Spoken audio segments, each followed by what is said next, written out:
Olá pessoal incrível desse podcast, quem tá falando é o André e finalmente um episódio novo. Nesse episódio, pra você que não fala inglês, vai ser um pouco complicado porque é um episódio que eu falo inglês com meu amigo Marcel. É uma entrevista que eu fiz com ele. Ele é um cara que gosta muito de tecnologia e de Linux principalmente, e a gente teve um bom papo sobre isso, sobre tecnologia, sobre Linux, e foi um papo muito da hora. Eu gostei muito desse papo porque ele tem muito conhecimento e tal. Ele tem um canal no YouTube que eu vou deixar o link aqui na descrição do podcast.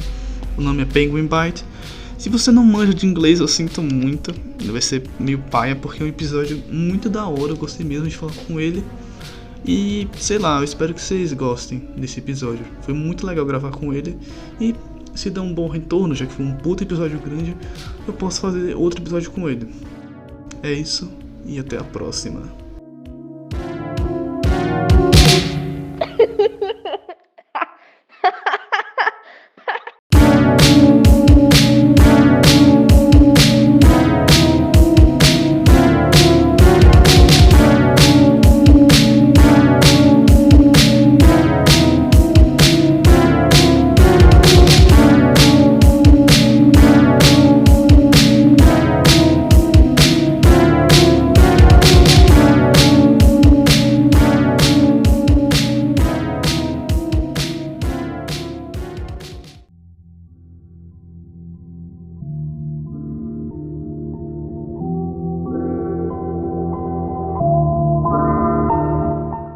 Oh my god! Hello.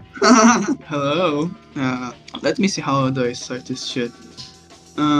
Hey Does it guys. say now recording? Yeah, he's recording it. Oh, okay. So, hey guys. Oh my goodness! I keep. Hey guys. Bloopers. Okay, do the intro. So, hey guys. André. I'm here with Marcel, our first international podcast. Say hi, Marcel. Hello. So today we are basically going to talk a little bit of tech and Linux and this kind of stuff. As you guys can see, my English isn't that good. Marcel always is like, "I know your English is actually good." I don't think so. I don't think so, but I would try to make this podcast with him. We are going to talk a lot about tech and Linux and free and open source software, because are subjects that me and Marcel personally likes a lot, and Marcel is a great person to talk about it because he loves, for example, Gentoo, Linux distro. No, I don't love Gentoo. Gentoo's probably like one of the worst. Why? Why do you think that? Honestly, like, jokes aside, Gentoo's not like one of the worst, but for personal use, Is the worst. For personal use, it is. Yeah, no one should use Gentoo on their computer because what's the point? Because Gentoo, I have more power to use my PC. Just go use Arch, bro. Exactly, like, Arch is like Gentoo, but you don't have to compile stuff and wait around forever. It's like the cool version of Gentoo.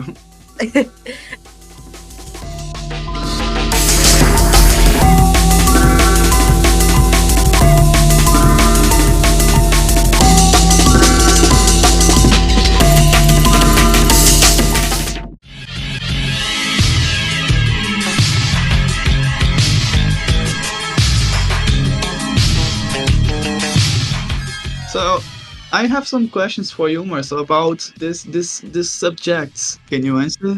Yep. The first one is, what motivated you to start using Linux, and why do you think that more people should try it? Okay, this is a great topic. So basically, when I was little, so my dad is into Linux. He currently uses Mac OS because he has a MacBook, but he wants to switch. And so when I was 6, he actually introduced me to Linux. And at the time, I was using the MacBook.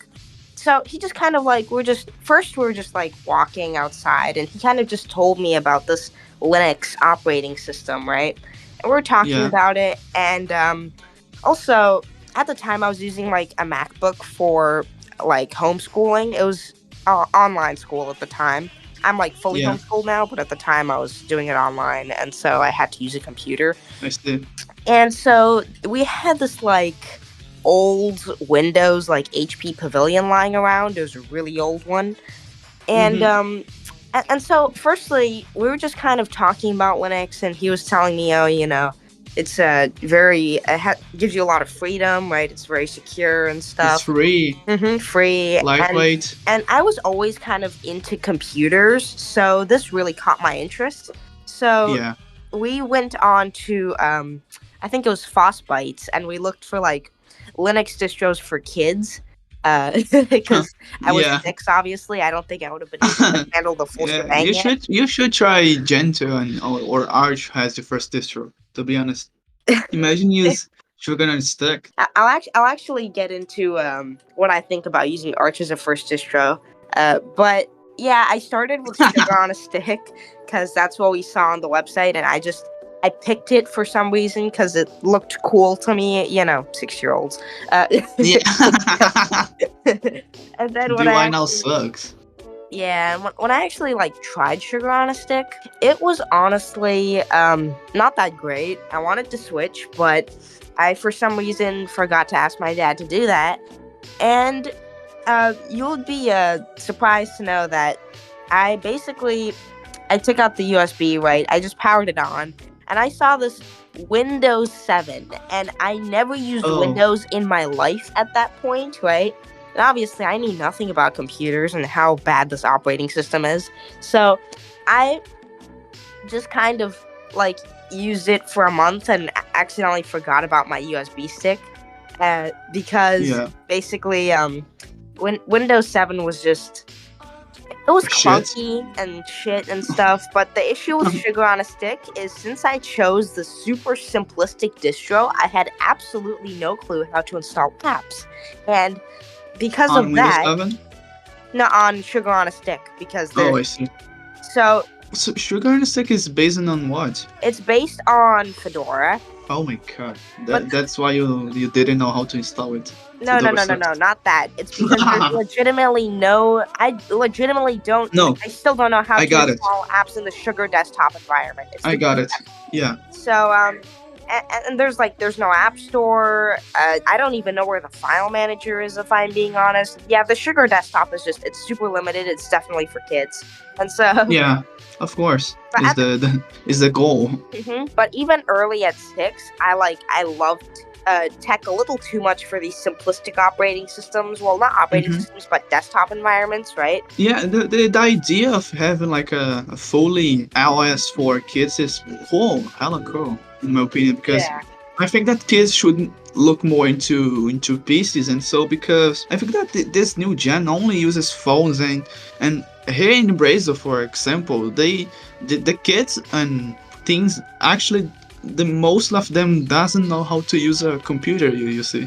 Exactly. So they don't know how to use it, and I think that if these people actually had a experience with computers with I don't know, user-friendly Linux distro, it should be better for them, Of course, and I think just to start kids off, like an immutable, simplistic system, for them to kind of get the idea of a computer, especially if they're not as into it as, for example, I was.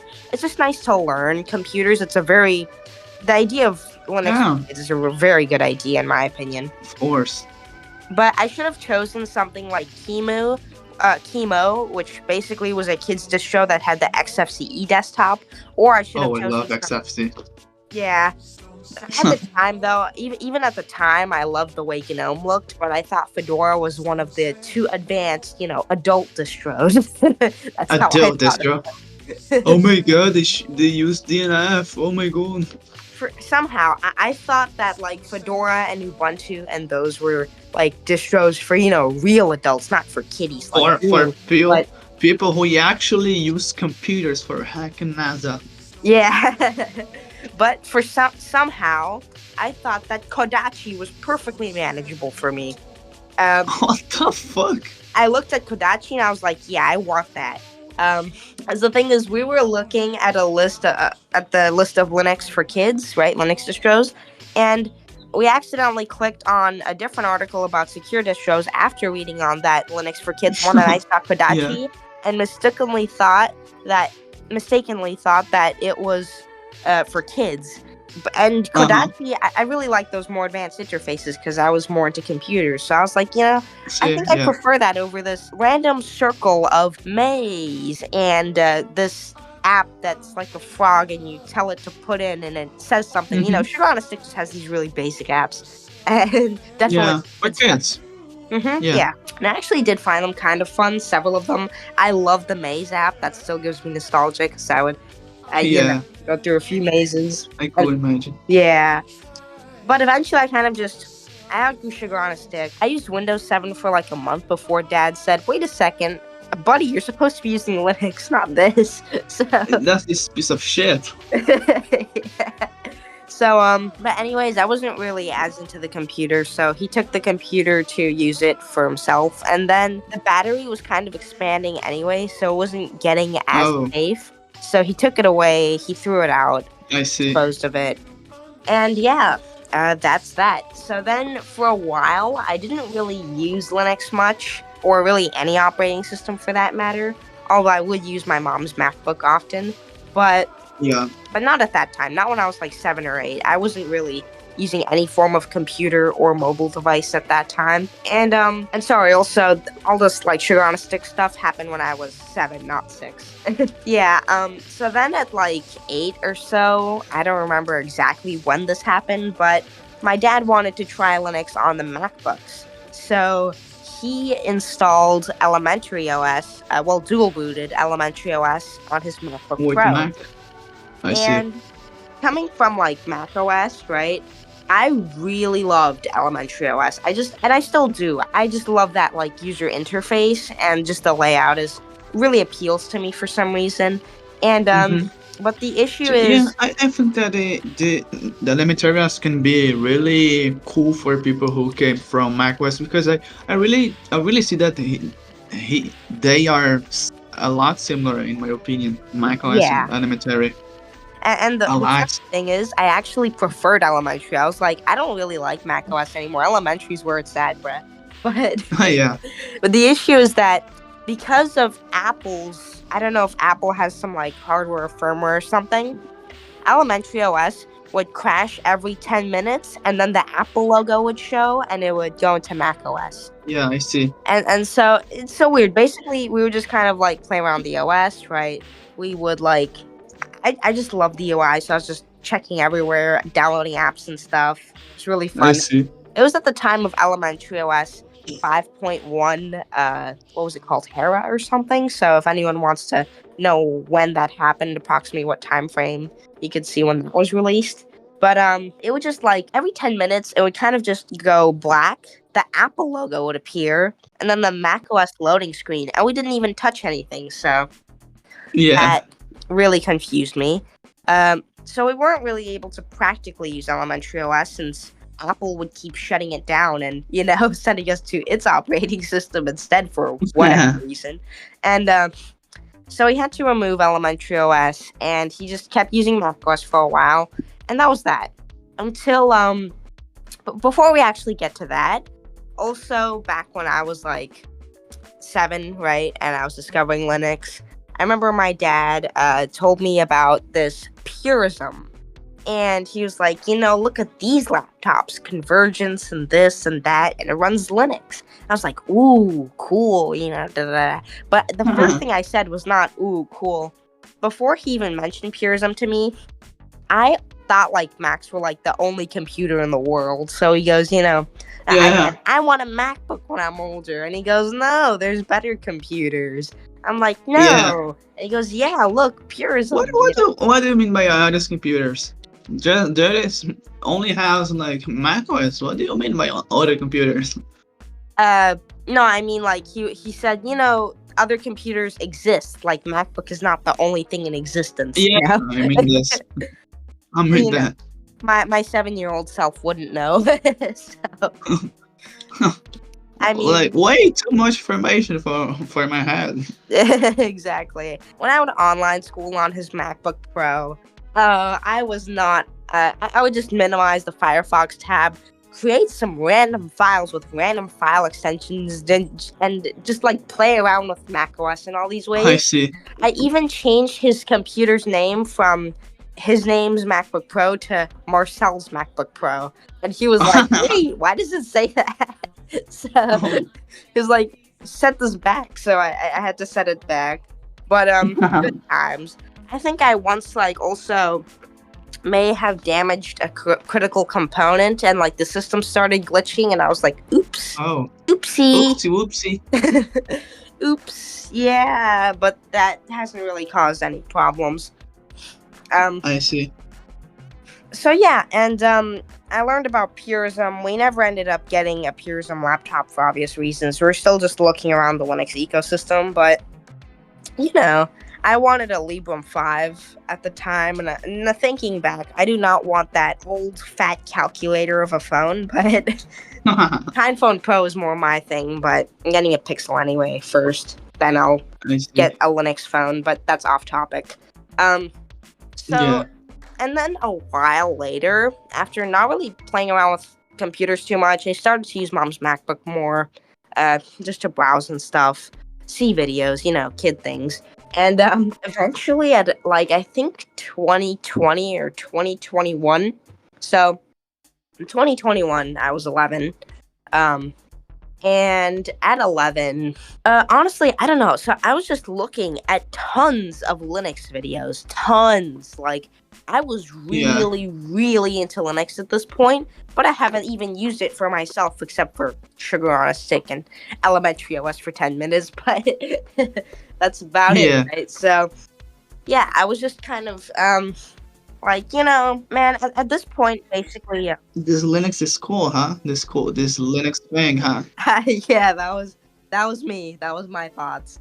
And basically, at this time, Mom gave me her MacBook. She currently uses a different MacBook now, but I had that MacBook all the way till now, where we use it for a boot camp because it's required. Like, Windows requires some sort of this software that we have for like physical hardware requires Windows, and I took the Windows computer they had for myself since my other one broke, although it's fixed now, right? You know the story. So yeah. Anyways, so going back, so I got this I got that rose gold MacBook, just MacBook, no Pro, no Air. It was like the 12-inch Retina MacBook. It released in early 2015. All things considered, a pretty bad laptop in like every way, but it's a beautiful laptop. It's super thin. It's small. It's really beautiful laptop, but the specs are basically a dusted Not the potato. best. Yeah. Oh. I mean, on the surface, 8 gigs of RAM and 256 gigs of storage doesn't seem too bad. It has an Intel Core M3 processor. And it's just really slow and lags a ton. Probably partly because there's no fans in it, because it's so thin. But so I was just kind of looking at these Linux videos on this new MacBook that I got. I used macOS for quite a while in 2020 as well, I think. But in 2021, I was like, I stumbled upon this Pear OS, and I was like, I kind of want to try this Pear OS distro, because for those who don't know, Pear OS is Linux, but it looks almost entirely like macOS. It is KDE Plasma with a macOS theme. Yes, and it looks really similar to macOS. Like, it is macOS. It's literally macOS. Basically, but with a Linux base. in a peer icon. Exactly. So I really like this interface. It was super appealing to me since it was quite literally macOS's interface, right? Look-wise, at least. Yeah. So I was like, Dad, should I install this Pear OS on my MacBook? He says, sure, go for it, right? I was like, but like, will my macOS be erased? Do it. Yeah, will my current macOS be erased? And he goes, yep, it will. And so I was like, all right, hey, it's worth it for this Pear OS. So I plug in Pear OS Live USB drive. I play around with it, and I absolutely fall in love with it. Then I launch the installer. I go through the installer a little bit, right? Do all the steps. Then I click install. And it apparently installs, but then when I reboot, I go back to the live environment. Would you look at that? So it could have been that I didn't plug in my USB drive in hindsight, but I'm not sure if it is. Not plug in. That I didn't plug it out as soon as the installation finished. Could be that, except I don't think so because I rebooted. Of course, and went back to the live environment. I was confused about that, so I rebooted several times and it did the same thing. So I finally unplugged the USB drive. I booted it up, and if I recall correctly, it just had a no bootable device thing or macOS Damn. version of that. So I was like, damn it, what happened to elementary? Not elementary. What happened to ParaOS? Where'd it go? Where did it fall to? So yeah, so I was just like, okay, let me find a different distro then. I had to use Dad's MacBook Pro to flash it since mine is it has no more macOS to do that. So Yeah. I went to Dad's MacBook. I downloaded Ubuntu since that looked appealing to me, and it was basically it was a popular one, right? Still is. It's the only. Yeah. So I downloaded it. I used Balena Etcher to flash it, and then I plugged out the USB drive. Right. I went through the installation process on my MacBook, and I successfully installed Ubuntu, and so I was just playing with Ubuntu. I used it for a long time. Then, but not at first. At first, I played around with it a little bit. Then I installed Kubuntu, played around with that a little bit. It was a bit too buggy for my liking, so I went to Xubuntu, played around with that a little bit as well. I think I did some other Ubuntu forks. I don't remember fully which ones. But yeah, I did a few, so I just kept distro hopping between these not forks, Ubuntu spins. Ubuntu flavors. Yeah, flavors. Yeah. And so eventually I got bored and I was like, man, I kind of want to try this Ubuntu shit. That's kind of what I was thinking. I was like, man, I want Fedora. As you know, I'm a Fedora fan. So I saw these videos. Okay, Andre, sure. I saw these videos of Fedora's GNOME 40 thing. Yes, your two least favorite things, GNOME and Fedora, right, Andre? Oh my god, what the fuck is this mix?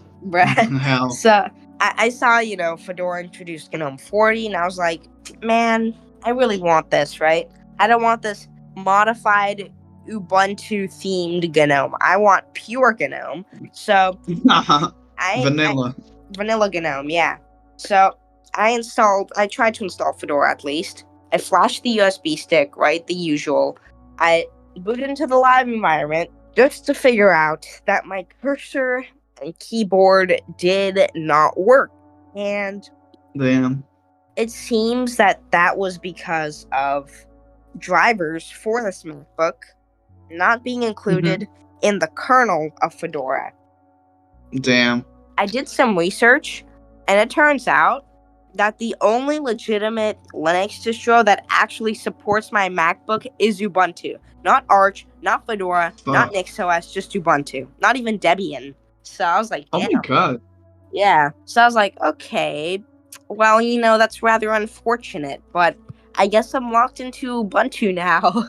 I mean, I could use the internet recovery thing for macOS, but I didn't want to go back to that shit, right? Because I was a Linux user now. I preferred Linux way over macOS because a lot of people have a different experience, but for me, Linux was significantly more user-friendly than macOS. Significantly. And I just love the user interface. So, and the overall operating system.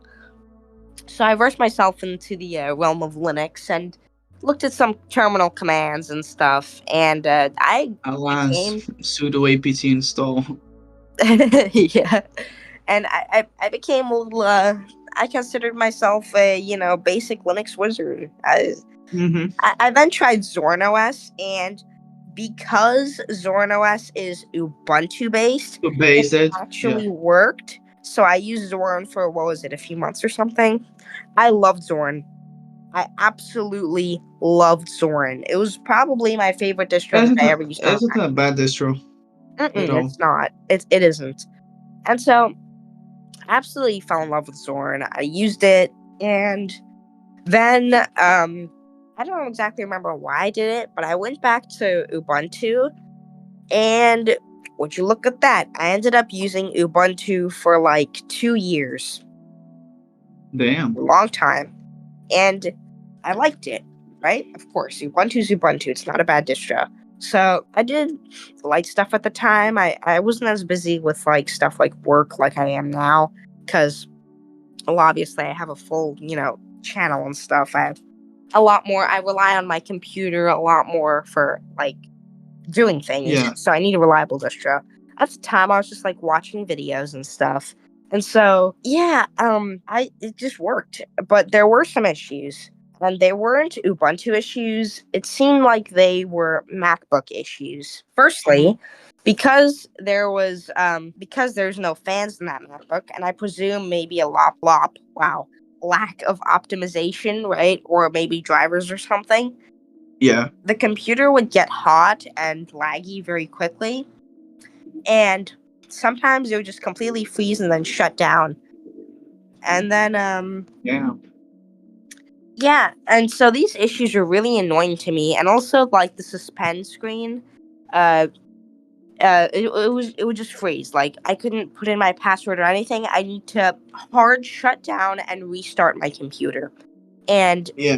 and I don't know. I just like use Ubuntu, and then eventually, right? We have a friend, and that friend gave me an old laptop, but it was a beefy laptop. So, as you know, this is the one I used a lot and still plan to use after I fixed it. This was the HP HP Envy M7 notebook. Yeah. And it's a pretty good laptop. It has 16 gigs of RAM, which was a huge upgrade.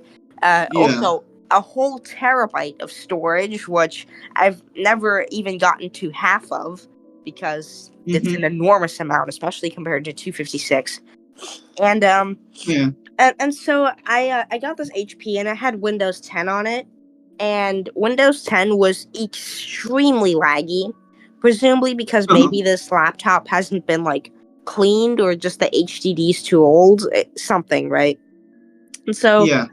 but also because it's Windows, of course. So it was extremely slow, and I installed immediately Fedora, and because this wasn't that little MacBook, Fedora just worked, and it was way faster than Windows could ever dream of being on that computer.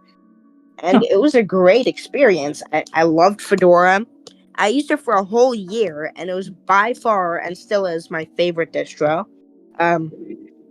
Probably the most stable distro I've ever used. I've only had like one error. I used to think I had two in the past, but there's one time where I tried NVIDIA drivers, and I thought that it boot looped the system, but it turns out that just on next boot, after installing proprietary NVIDIA drivers, you need to it needs to set up something, and I figured that out on my new computer, but old computer where there isn't it's not as fast, right? It's an HDD.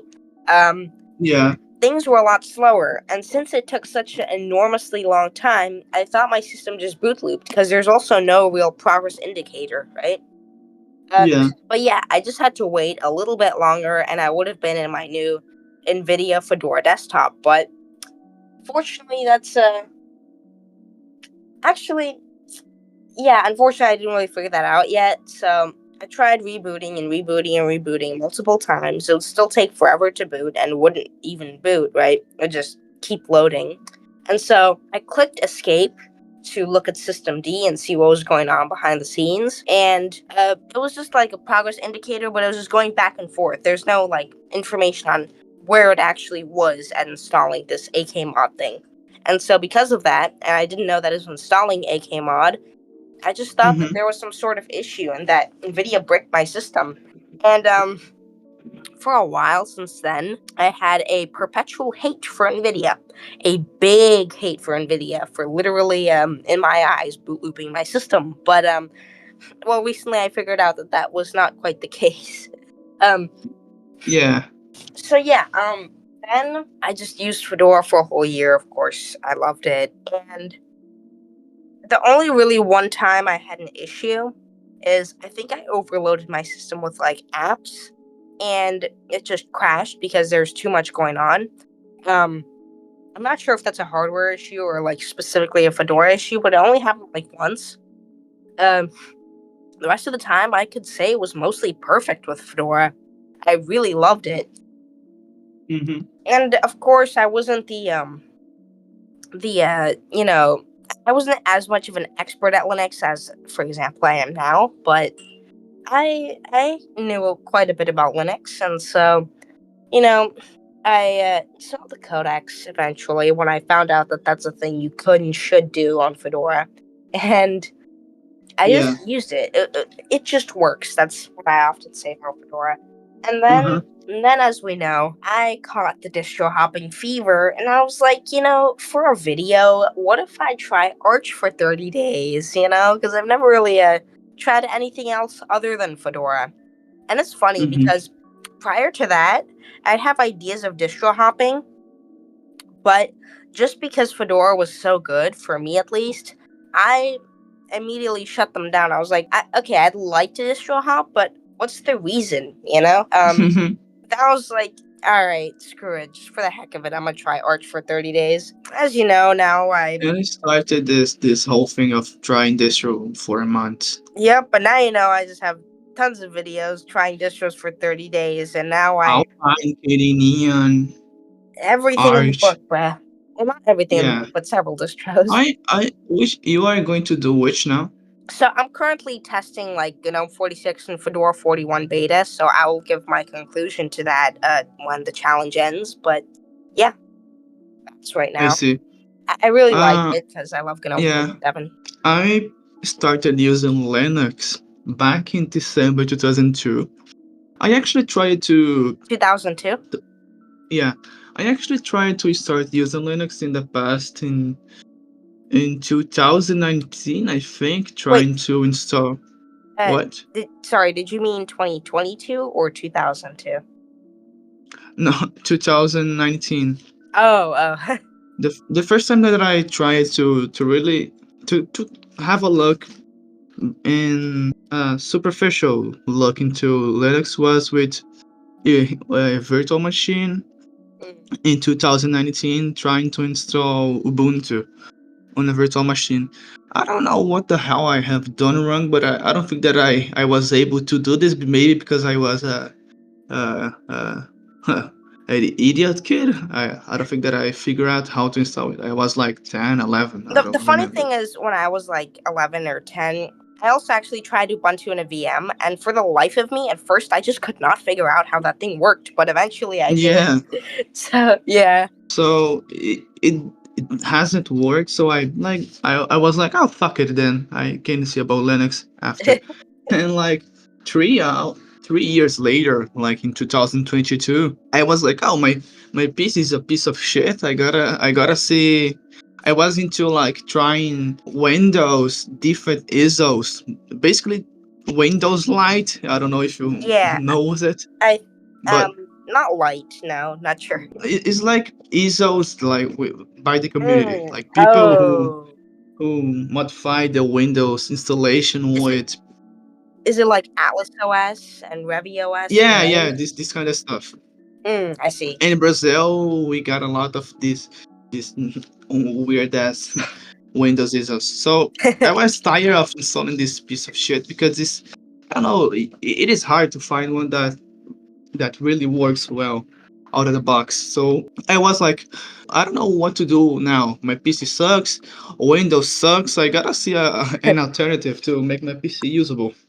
And I remember, oh, Linux exists.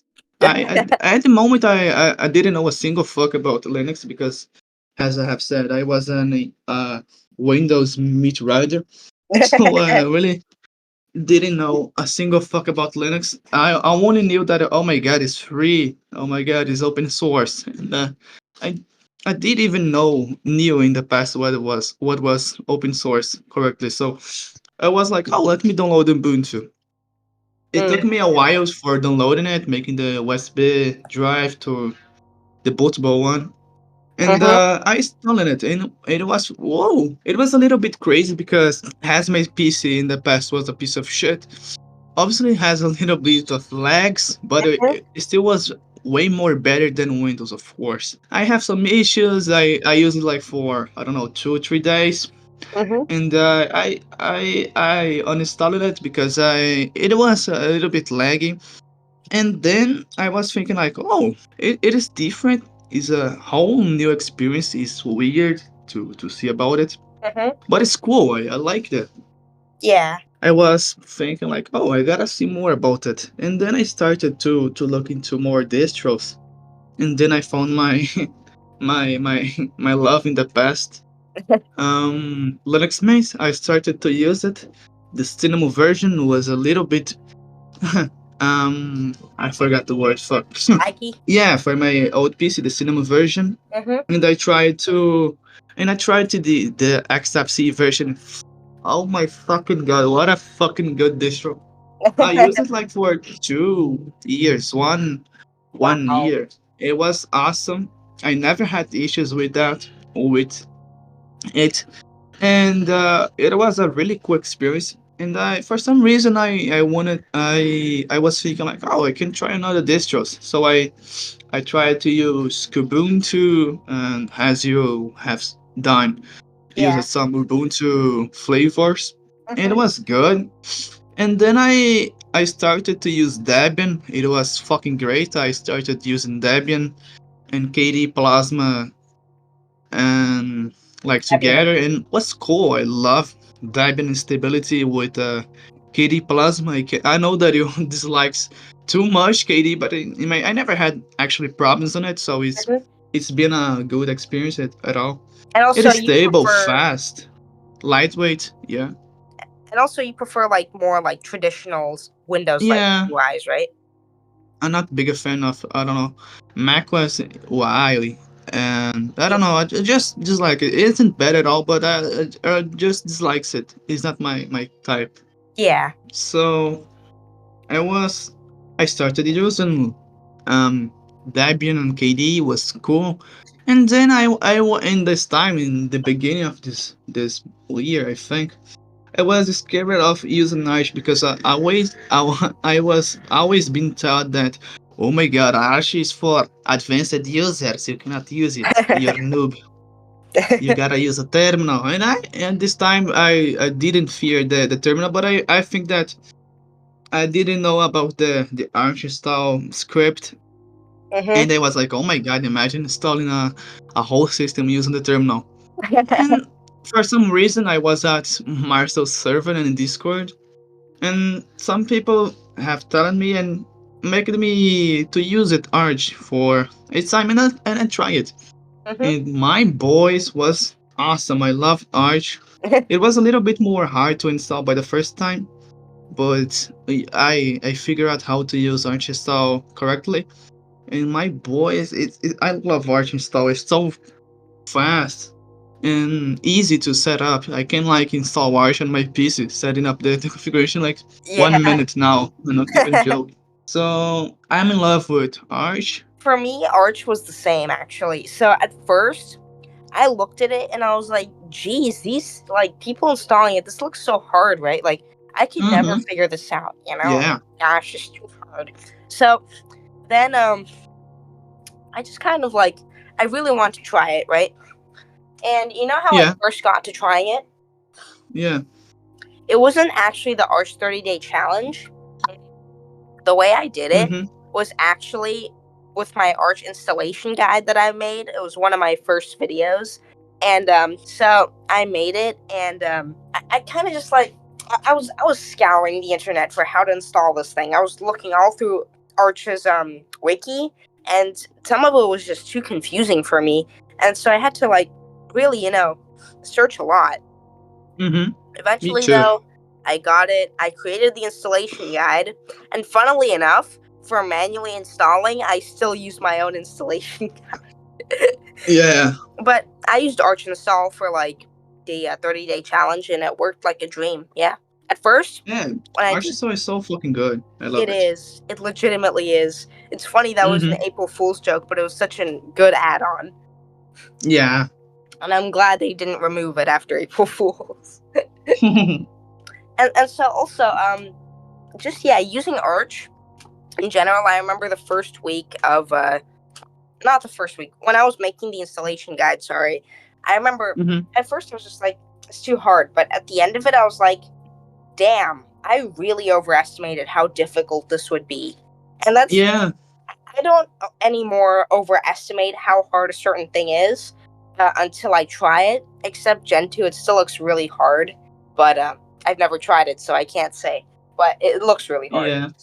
But other than that, I don't really go in with the mindset of, oh, this looks too hard anymore. I just like, well, I gotta try it first, you know? So, Yeah. well, continue. So so I think that that's all I have to say. I got another question for you now. Mm-hmm. Which Linux tools or programs do you think that are indispensable? Like, essential or important? Yeah. So, for me, it depends. For me, I'm a lot in like the GNOME app ecosystem, and I use I things see. like Warp. So, as you know, it's a great file transfer tool, super simple. Yeah. Add a file, you know, put in the code in the other computer. I prefer to use KDE Connect, but Warp is cool. Both are good. KDE Connect is a pretty good program. Unfortunately for me, I got it to work once, but after You that, I cannot wasn't. you cannot use that in something GApps Connect, I think. Oh, I used that, but that had bugs, and so did KDE Connect on GNOME. Both had bugs, but it wasn't only on GNOME. It was also on KDE. It was just there was some like firewall thing that I had to like. Oh, I see. With UFW disable. I do not use firewall, so I never had problems in it. Oh yeah, I don't, but like Ubuntu has one by default, and Oh, they I see. like blocked a port or something. So yeah, and Fedora as well. Yeah. And so I think KDE Connect is great.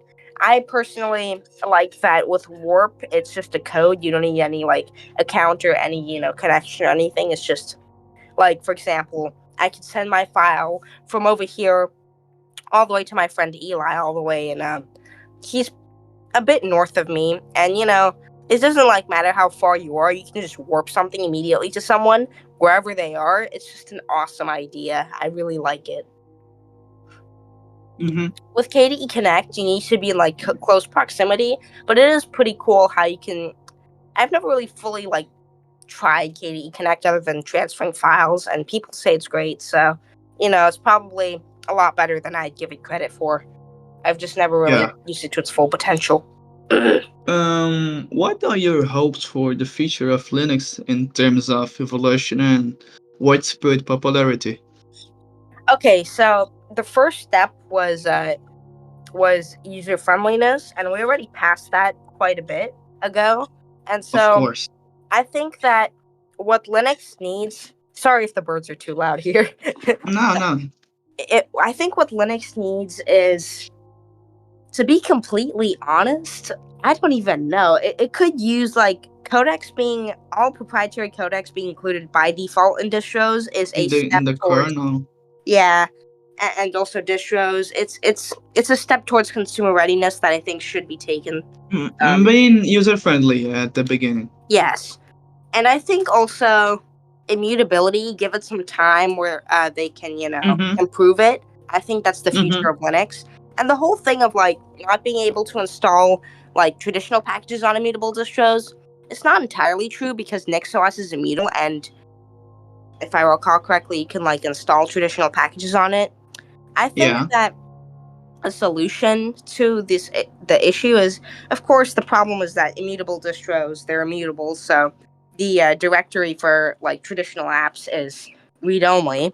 But I think the solution is to make a new directory that is not read only, because immutable distros do have some read and write folders, like your home folder, for example, right? So I think the solution is to make a read and write folder specifically for traditional like apps, right? And traditional apps would just go there instead of the system apps folder, which is immutable. But I could be wrong. I don't know. I guess I'll figure that out down the line. But I think that immutability is the future, and that it could be better implemented, of course, as well. I also think that just in general, more user friendliness with handling drivers and stuff, and all sorts of things. With most drivers now, you don't like really need to even do anything since they're included in the kernel, but some just kind of like out of the box working. I think that would be something to work on, making it work better out of the box. Yeah. And honestly, I kind of think that's it, because at least that's most of it for me, because Linux is already extremely secure. Yeah, fast, lightweight, secure. Also gaming, because but it's getting better. Gaming on Linux is getting better. It isn't the ideal, but it's getting better. It's crazy how much Linux is improving if you truly think about it. Like it used and to when this stupid thing that Microsoft is doing with Windows and Copilot, Linux will even get more people using it. Windows is literally a walking advertisement for Linux with how many times they're shooting themselves in the foot. Not even joking though. So, for not spending much of the time, I got a last question for you. It's a good one, I think. For the final, what tips would you give to those who want to start using Linux but they are still afraid of using it? Okay, so I personally think that when you're starting with Linux, one thing you should do is, if you're, for example, coming from Windows or Mac OS, presumably Windows, since most people use that, right? But both. First, install the free and open source apps, like the ones that you're going to be using, and instead of the ones that aren't available, like LibreOffice, for example. GAMP, Kdenlive. GAMP, Kdenlive, yeah. Even DaVinci Resolve, because with enough effort you can get it working. It is good. Just like use these programs, I would like to agree with you, but I think that the first thing that I would say to a person who wants to use Linux for the first time, and like for macOS, not only for Linux, I think that you should separate that Linux isn't Windows. The things are going to be different sometimes. Yeah, that's you true. don't have to switch and like, oh, why is in Linux is different from Windows? It's a whole different OS. It shouldn't be the same as Windows. I totally agree, but that's actually why I tell people to first try those free and open source apps on Windows. Yeah, to get used it. Yeah, so that when they go to Linux, they aren't shocked by completely different apps that they have no clue how to use. Yeah, you are they right. can use the transition. But regarding like people like acting like Linux should be like Windows, imagine if you're a Windows user and you're switching to Mac OS. Do you expect that to be like Windows? No, you don't. So don't expect Linux I don't know. to be like Windows. I don't know why the fuck people who switch for Windows for Mac always doesn't like have this question of why this is different on Mac. No, they don't have. But on Linux, oh my god, they always say this. Like it's a different operating system, and it's not even part of the same like family. Like Unix versus POSIX. If it was like Windows 7 for Windows 10, I could understand, but boy, it's a whole different thing. Exactly, it's literally completely different kernel, completely different operating system. Yeah, and like that's the issue. Some people are they're just really lazy and have a hard time. Maybe because you are going from a spyware from an antivirus. For real. And so the thing is, a lot of people, they just get used to Windows for using it for years, and they think Linux is hard. Linux is really easy. Firstly, you don't need the terminal for absolutely anything. No. You can use the graphical user interface for everything. Yeah. People always say, oh, changing our paper on Linux and just like a terminal video, like a guy hacking NASA. But now you don't have to use terminal, really. I prefer to use it because it's way more faster and more easier for me. Yeah. For me, but if you want, you can do all your shit in interface. And the funny thing that people don't acknowledge is that Windows has a terminal as well. CMD. Oh yeah, CMD, PowerShell. PowerShell, and also how are people willing to F around in the registry editor and remember all these values and strings and integers and what folder they're supposed to go in. Yeah. And if you mess up one thing, your system is bricked. But they're not willing to Yeah. learn a few words in the terminal. I just don't understand it. Yeah. Which you don't even have to do. You don't even have to learn a few words in the terminal. People just follow stereotypes, and it gets really annoying when they just automatically say the stereotypes, like, oh, you do everything in terminal level. Yeah. So, like, No, bruh. dude. Yeah. And the thing is, for example, let me give an example. Installing apps, Graphical Software Center. Package Manager, you can install the Graphical Package Manager, be that Synaptic, DNF Dragora, PAMAC, depending on distro to distro. You could do everything. Setting a wallpaper, literally open settings and go to the Appearance tab in GNOME or in KDE, settings, change wallpaper. That's it. So, it's in my opinion, I would personally say that learning Linux is not hard. Unlearning Windows is hard because Yeah. you're just used, even no matter how bad Windows is for like user friendliness, because I tried Windows and it was so clunky and difficult to move around and I couldn't find anything. And in general, that's also partly because I've used Linux for a while, but also like I genuinely tried. I just could not find, for example, settings. I had to search for them online, how to find them, because they weren't, like, when I looked for certain settings, I just could not find them in the settings app. The settings app is horrible in Windows. And but when you get used to something, you get used to it. So, and then other things are hard or look hard to you, like even Mac OS, which is one of the easiest operating systems out there, looks hard to Windows users. That's just because they're used to Windows, So yeah. Yeah. And another tip is the last tip I give, right, for a Linux user. There's tons I could actually give, but just to like shorten it, right, I'll just give one important one. Is to finish things off, is that to be honest, do not jump into Linux. Okay, let me just restart this part. We're gonna edit this out because I'm just too many gaps. The last tip that I'd like give for there's tons I could give, but the last like important one I give for a new Linux user is start out with a distro. Don't start out with a distro like Arch. Do not at all. Yeah. Because while yes, it's not as hard as people say it is, for a new user, you're going to get a horrible impression of Linux and maybe never want to try it again if you go with Arch, because you need the terminal, which will reinforce the stereotype that you need the terminal for Linux. And, Yeah. it is too hard for a new user. Eventually, you can try it if you like, but at first, there's several user-friendly distros. I usually say Ubuntu, Zorin. I usually say pick between Ubuntu and Fedora, but for this purpose, there's even better options. If you're coming from Windows, okay, try Zorin OS. Plasma.